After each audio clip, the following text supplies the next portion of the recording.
আজ আপনার জন্য এথেন্সের শেকল বাঁধা ভূত। শুরু হচ্ছে এথেন্সের শেকল বাঁধা ভূত। সে আজ অনেক দিন আগের কথা। 1000 কি 1500 বছর তো হবেই। প্রাচীন গ্রিসে এথেন্স বলে একটা জায়গা ছিল। এথেন্স কিছু অপরিচিত নাম নয়, সবাই এর নাম শুনেছ ইতিহাসে। সেই এথেন্সেরই একটা পাহাড় ঘেরা ছোট্ট গ্রামে এক জঙ্গলের মধ্যে পুরনো একটা বাড়ি ছিল। বাড়িটা অবশ্য অনেকদিন ধরে খালি পড়েছিল।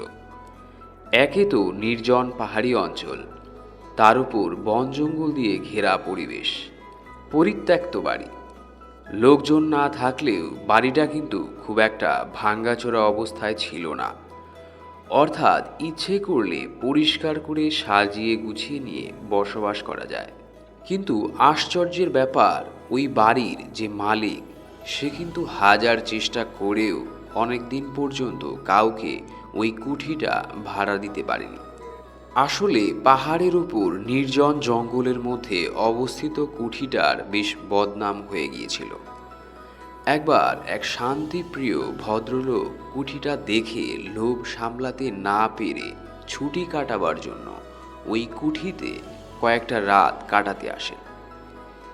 কিন্তু পরদিন সকালে দেখা গেল লোকটির মৃতদেহ পড়ে আছে কুঠির দালানে। প্রথম প্রথম ব্যাপারটা নিয়ে তেমন কেউ মাথা ঘামায়নি, তবে যারা তার মৃতদেহ দেখেছিল তাদের মধ্যে কিছু সন্দেহ দানা পাকিয়েছিল। কারণ মৃত্যুর পরেও লোকটির চোখে মুখে একটা অস্বাভাবিক ভয় লেগেছিল, আর চোখ দুটো ঠেলে বেরিয়ে এসেছিল। কিন্তু পরে, মানে বেশ কিছুদিন পর, আরেকজন সৈনিক ধরনের লোক সেই বাড়িতে এসেছিল রাত কাটাতে। লোকটি ছিল অসম্ভব সাহসী। সেই লোকটি প্রাণে মরেনি ঠিকই, কিন্তু তার মুখ থেকে রাত্রির অভিজ্ঞতা যা শোনা গিয়েছিল তা ছিল রীতিমতো ভয়াবহ। খাওয়া দাওয়া সেরে রাত্রে সবে সে শুতে গিয়েছিল, এমন সময় হঠাৎ সে দেখতে পেল ছাই রঙের দাড়িওয়ালা ইয়া চেহারার বিশাল এক বুড়ো হাতে পায়ে শেকল পরা অবস্থায় তার সামনে এসে দাঁড়িয়েছে। ভয়াবহ চেহারার বুড়োটার মুখ থেকে কেমন এক ধরনের গো গো আওয়াজ বেরোচ্ছিল। সৈনিক পুরুষটি মারা যায়নি ভয়ে, কিন্তু অজ্ঞান হয়ে গিয়েছিল। পরদিন জ্ঞান ফিরে পেয়ে সঙ্গে সঙ্গে সে সেই কুঠি ছেড়ে পালিয়ে গেল। সৈনিকটির মুখে সব শোনার পর সারা গ্রামে আতঙ্ক ছড়িয়ে পড়ল। এমনকি দিনের বেলাতেও আর কোনো সাহসী লোক ওই বাড়ির দিকে পা মারাতো না। কুঠিটার গায়ে রাতারাতি ভূতের বাড়ি তকমাটা লেগে গেল। কুঠির মালিক যে ছিল সে কুঠিটা ভাড়া দিয়ে নিজের সংসার চালাতো, কিন্তু যে মুহূর্তে কুঠিটার ভুতুরে বদনাম চারদিকে ছড়িয়ে পড়ল, তারপর থেকে আর কেউই কুঠিটা ভাড়া নিয়ে থাকতে রাজি হলো না। শেষ পর্যন্ত কুঠির মালিক জলের দরে কুঠিটা বিক্রি করে দিতে চাইল, কিন্তু কিনবে কে? কে শখ করে ভূতের হাতে প্রাণ দিতে আসবে? তবু একজন রাজি হলো। কুঠির মালিক একজন খদ্দের পেলেন। লোকটি ছিলেন তখনকার দিনে একজন নামকরা দার্শনিক। দার্শনিক মানুষরা সাধারণত নির্জন জায়গা পছন্দ করেন। তারা যুক্তি আর তর্ক দিয়ে সবকিছু বিচার বিশ্লেষণ করতে ভালোবাসে। লোকমুখে কুঠিটার অপবাদের কথা এই দার্শনিক লোকটিরও কানে এসেছিল, কিন্তু তিনি মনে প্রাণে কোনো অলৌকিক ব্যাপার বিশ্বাস করতে চাইতেন না। তিনি স্থির করলেন বাড়িটায় গিয়ে তিনি উঠবেন, মানুষের মধ্যে ভূতের ভয়ের অযৌক্তিক সংস্কারকে উড়িয়ে দেবেন। কুঠির মালিকের কাছে গিয়ে তিনি কুঠিটা কেনার বাসনার কথা জানালেন। কুঠির মালিক তো হাতে স্বর্গ পেল। সে ধরেই নিয়েছিল এমন ভূতের বাড়ি কোনোদিন ভাড়া হবে না বা বিক্রি হবে না। তাই দার্শনিক ভদ্রলোকের প্রস্তাব শুনে আকাশ থেকে পড়ল সেও সঙ্গে সঙ্গে জলের দরে কুঠিটা বিক্রি করে হাঁপ ছাড়ল। আগেই বলেছি, যুক্তি ছাড়া দার্শনিক চলেন না। যা চোখে দেখা যায় না, হাত দিয়ে যাকে ছোঁয়া যায় না, অথবা অন্তর দিয়ে যাকে উপলব্ধি করা যায় না, তেমন কিছুতে তার বিশ্বাস আসবে কেন? নিজের সব জিনিসপত্র নিয়ে গিয়ে দার্শনিক ভদ্রলোক উঠলেন সদ্য কেনা সেই বাড়িতে। সারাদিন ধরে নিজের হাতে সব কিছু গোছালেন, নিজের হাতেই সব কাজ করতে হয়েছিল, কারণ বাড়িটার এমন বদনাম হয়েছিল যে বেশি পয়সার লোভ দেখিয়েও কোনো চাকর বাকর রাখতে পারেননি তিনি। যাই হোক, সারাদিন পরিশ্রমের পর দার্শনিক ভদ্রলোক বেশ ক্লান্ত হয়ে পড়েছিলেন। খুব একটা খাবার ইচ্ছে না থাকলেও রাতে সামান্য রুটি মাংস আর কফি দিয়ে রাতের আহার শেষ করলেন। তারপর গিয়ে শুলেন তার ছোট্ট বিছানায়। মাথার কাছে সেকেলে ধরনের একটা জানলা ছিল, সেটা খুলেই রাখলেন। গরমের দিন, রাতের ফুরফুরে হাওয়ায় অত্যন্ত ক্লান্ত দেহে বাতি নিভিয়ে শোয়ার সাথে সাথেই তিনি গভীর ঘুমে তলিয়ে গেলেন। কতক্ষণ ঘুমিয়েছিলেন কে জানে। হঠাৎ একটা অদ্ভুত আওয়াজ আর অস্বস্তির মধ্যে তার ঘুমটা ভেঙে গেল। গভীর ঘুমে আচ্ছন্ন মানুষের হঠাৎ ঘুম ভেঙে গেলে প্রকৃতিস্থ হতে সময় লাগে। দার্শনিক ভদ্রলোকেরও সামান্য সময় লাগলো তিনি কোথায় আছেন, কেমনভাবে আছেন এতটুকু বুঝতে। তারপর তার সব কিছু একে একে মনে পড়ল। তিনি নতুন বাড়িতে এসেছেন, আর নতুন বাড়িতে এটাই তার প্রথম রাত্রিবাস। সব মনে পড়তে লাগলো। কান খাড়া করে অদ্ভুত আওয়াজ আর অস্বস্তিটা বোঝার চেষ্টা করতে লাগলেন। মিনিট 2-3 মরার মতো পড়ে থেকে তিনি বুঝলেন আওয়াজটা অনেকটা শেকলের ঝনঝন আওয়াজের মতো, কিন্তু খুব অস্পষ্ট। কে যেন অনেক দূর থেকে শেকল টেনে টেনে আসছে। ধীরে ধীরে চোখ মেলে তাকালেন দার্শনিক ভদ্রলোক। জমাট অন্ধকার সারা ঘরে ছড়িয়ে আছে। মাথার কাছে জানলা দিয়ে কেবল আকাশটুকু দেখা যায়। অবশ্য সেই সময় আকাশটাকে আলাদা করে চেনা যাচ্ছিল না। আকাশের রং আর ঘরের রং এক হয়ে গিয়েছিল। দার্শনিক ভদ্রলোক কিন্তু চট করে বিছানা ছেড়ে উঠে বসলেন না। তিনি লক্ষ্য করতে চাইলেন ব্যাপারটা কি। আরও একটা অনুভব করলেন তিনি। সমস্ত ঘরের বাতাস যেন স্তব্ধ হয়ে আছে। একটা দম বন্ধ করা গুমোট পরিবেশের সৃষ্টি হয়েছে। অনেকটা সময় যখন এইভাবে কেটে গেল, আর জমাট বাঁধা অন্ধকারটা যখন ধীরে ধীরে সয়ে এলো, হঠাৎই তিনি আবিষ্কার করলেন হাতে পায়ে শিকল বাঁধা একটা অস্পষ্ট ছায়ামূর্তি আস্তে আস্তে ভেসে উঠেছে। হাত নেড়ে সেই ছায়ামূর্তিটা কি যেন বলতে চাইছে তাকে। মূর্তির দুটো চোখ থেকে যেন জ্বলন্ত আগুনের আভা বেরোচ্ছে। দার্শনিক ভদ্রলোক ছিলেন প্রচণ্ড সাহসী। ভৌতিক কিছুতে তার তেমন বিশ্বাস ছিল না, তবু ভয় না পেলেও একটা অদ্ভুত বিস্ময় তাকে কিছুক্ষণের জন্য আচ্ছন্ন করে ফেলল। তিনি বুঝতে চেষ্টা করলেন জিনিসটা কি, কোনো ভয়ঙ্কর দানব নাকি কোনো অসৎ মানুষ ওইভাবে সাজগুজ করে এসে তাকে ভয় দেখাচ্ছে। শুয়ে শুয়ে এসব নানান যুক্তিতর্ক যখন তার মনে ঝড় তুলেছে, তখনই তিনি দেখলেন সেই হাতে পায়ে শেকল পরা ছায়া ছায়া মূর্তিটা ধীরে ধীরে তারই দিকে এগিয়ে আসছে। দু চোখ সেটার তখনও জ্বলছে। সে যেন মুখ হা করে আর হাত পা নেড়ে কিছু যেন বলতে চাইছে তাকে। আর হাত পা নাড়ার সাথে সাথে শেকলের ঝনঝন আওয়াজটাও ক্রমাগত শব্দ তুলছিল।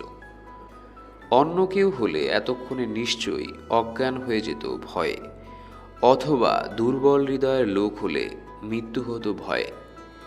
কিন্তু অত্যন্ত সাহসী এই ভদ্রলোকটির কিছুই হলো না, বরং তিনি যেমন ছিলেন সেইভাবেই তাকিয়ে রইলেন ছায়ামূর্তিটার দিকে। আসলে তিনি দেখতে চেয়েছিলেন মূর্তিটা এরপর কি করে। এক মুখ দাড়ি গোফের জঙ্গল আর এক মাথা রুক্ষ চুলে মূর্তিটাকে তখন বেশ বীভৎস আর ভয়াবহ মনে হচ্ছিল। তার উপর তার হাতের নখগুলো ছিল বেশ বড় বড়। হাতের তীক্ষ্ণ আর বড় বড় নখ দেখে দার্শনিক ভদ্রলোকের মনে একটা অন্য ধরনের ভয়ও এলো। ভূত তিনি বিশ্বাস করতেন না, মৃত্যুর পর প্রেতাত্মা মানুষের কতটা ক্ষতি করতে পারে সে সম্বন্ধে তার কোনো ধারণাই ছিল না। অদেখা এমন কিছু পৃথিবীতে আছে বলে তার বিশ্বাস ছিল না। ভূতের চেয়ে জ্যান্ত চোর ডাকাত মানুষের বেশি ক্ষতি করে বলেই তিনি মনে করেন। কিন্তু এখন এখন তিনি কি করবেন? সম্ভাব্য বিপদের থেকে আত্মরক্ষার উপায় ভাবছিলেন যখন, হঠাৎ সেই সময় দার্শনিক ভদ্রলোক লক্ষ্য করলেন মূর্তিটি আর এক পাও না এগিয়ে এসে ক্রমাগত পিছু হটতে লাগলো। পিছুতে পিছুতে একসময় সে ঘর পরিত্যাগ করল। অশরীরী মূর্তিটিকে পিছিয়ে যেতে দেখে দার্শনিক ভদ্রলোকটি ক্ষণিকের অবশ অবস্থা ত্যাগ করে তড়াক করে বিছানা ছেড়ে উঠলেন। তারপর নিজেও ছুটে ঘর ছেড়ে বাইরে এসে দাঁড়ালেন। অশরীরী মূর্তিটা ভূত বা অদ্ভুত যাই হোক, দার্শনিক পরম বিস্ময়ে লক্ষ্য করলেন বারান্দা পার হয়ে মূর্তিটা ধীরে ধীরে নিচে নেমে গেল। তারপর লম্বা উঠোনের ঠিক মাঝ বরাবর গিয়ে হঠাৎই যেন কর্পূরের মতো মিলিয়ে গেল।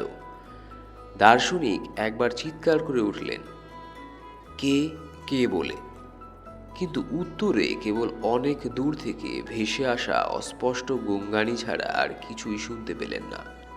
উঠোনের ঠিক যে জায়গায় মূর্তিটা অদৃশ্য হয়েছিল সেইখানে দাঁড়িয়ে অনেকক্ষণ গুম হয়ে কি যেন ভাবলেন তিনি। আরও দু একবার ডাকাডাকি করেও কারো উত্তর কিছু পেলেন না। বিফল মনোরথ হয়ে তিনি ঘরে এসে শুয়ে পড়লেন। বাকি রাতটা তিনি এই অদ্ভুত ব্যাপারটা নিয়ে চিন্তা করতে করতে কাটিয়ে দিলেন।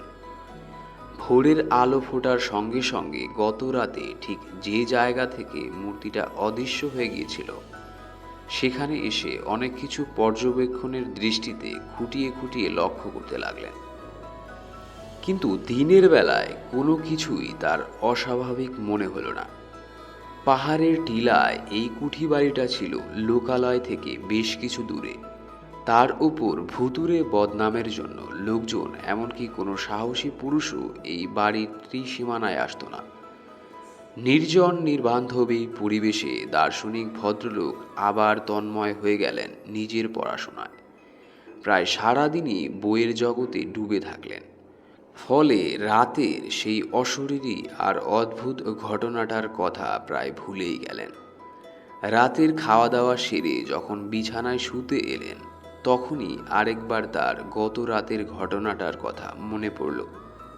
কিন্তু ঘটনাটিকে তিনি তেমন আমল দিলেন না। ভাবলেন অত্যাধিক ক্লান্তি আর চিন্তাগ্রস্ত থাকার জন্য আধা ঘুম আধো জাগরণে কি দেখেছিলেন। বিছানায় শোয়ার সাথে সাথে ঘুম না এলেও কিছুক্ষণের মধ্যেই গভীর ঘুমে তলিয়ে গেলেন। ভয় ডর না থাকার জন্য সবকিছুকে অলীক বলে উড়িয়ে দিলেও আজ রাতেও কিন্তু গত রাতের ঘটনার পুনরাবৃত্তি হলো। এমনকি তার পরের রাতেও একই ব্যাপার ঘটল। পরপর 3 রাত্রি একইভাবে অশরীরী মূর্তির আবির্ভাব এবং একইভাবে হাত পা নেড়ে কিছু বলতে যাওয়ার চেষ্টা এবং একইভাবে উঠোনের ঠিক একই জায়গায় এসে তার মিলিয়ে যাওয়া দার্শনিককে বেশ ভাবিয়ে তুলল। তিনি কিছুতেই কোনো ব্যাখ্যা দিয়েও বুঝতে পারছিলেন না এটা কেমন করে হচ্ছে, কিভাবে হচ্ছে।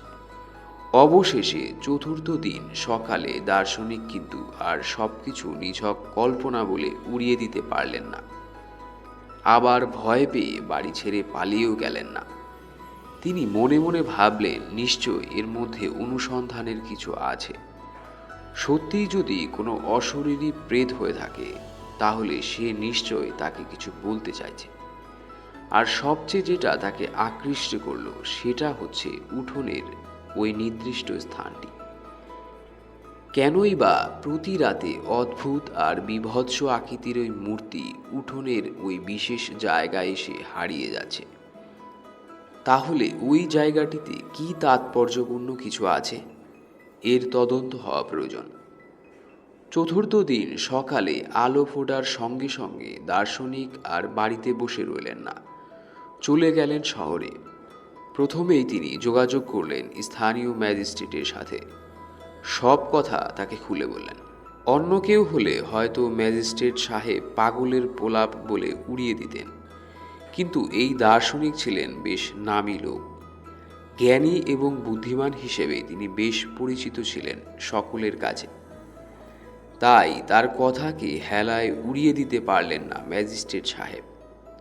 কাল বিলম্ব না করে তিনি বেশ কিছু মজুর নিয়ে ফিরে এলেন দার্শনিকের কেনা নতুন বাড়িতে। উঠোনের ঠিক যে জায়গায় সে অশরীরী সেই মূর্তিটি গত 3 রাতে অদৃশ্য হয়েছে, সেই জায়গায় মাটি কোপাতে লাগলো মজুররা। অবশ্য বেশি দূর ঘুরতে হলো না। সামান্য কয়েক হাত জমির নিচে পাওয়া গেল একটা আস্ত কঙ্কাল। কঙ্কালটির হাত পা শিকল দিয়ে বাঁধা, শিকলে মরচে পড়েছে পুরু হয়ে। প্রেতাত্মায় কোনোদিনই বিশ্বাস ছিল না দার্শনিকের, কিন্তু সব ঘটনা চাক্ষুষ করে তার বিস্ময়ের সীমা রইল না। ম্যাজিস্ট্রেট সাহেবের পরামর্শে ধর্মীয় নিয়মকানুন মেনে কঙ্কালটিকে যথাযথভাবে কবর দেওয়া হলো। আর সব থেকে অদ্ভুত ব্যাপার, কঙ্কালটিকে ভালোভাবে ধর্মীয় রীতিনীতি মেনে কবরস্থ করার পর আর কোনোদিন ওই বাড়িতে সেই অশরীরী মূর্তির আবির্ভাব ঘটেনি। এরপর দার্শনিক বহুদিন সেই বাড়িতে বাস করেছিলেন। আর কোনোদিন কিছু দেখেননি তিনি, কিন্তু তিনি তবু বাড়িটির ব্যাপারে খোঁজ খবর শুরু করলেন। গ্রামের কেউ কিছু ঠিকভাবে বলতে না পারলেও গ্রামের এক অতি বৃদ্ধের মুখে শোনা গেল অনেক অনেক দিন আগে এক বৃদ্ধ কৃতদাসকে সামান্য অপরাধের জন্য ওইভাবে হাতে পায়ে শেকল বেঁধে জীবন্ত কবর দেওয়া হয়েছিল ওই বাড়িতে। এ ঘটনা সত্য কি মিথ্যা জানার উপায় নেই, তবে দার্শনিক বুঝেছিলেন মৃত্যুর পরেও আত্মার আসা যাওয়া থাকে, আর সে আত্মা যদি অতৃপ্ত হয় তাহলে অশরীরী রূপ নিয়ে মানুষকে দেখা দিতে চায়। হয়তোবা সেই অতৃপ্ত আত্মা মুক্তির পথ খোঁজে।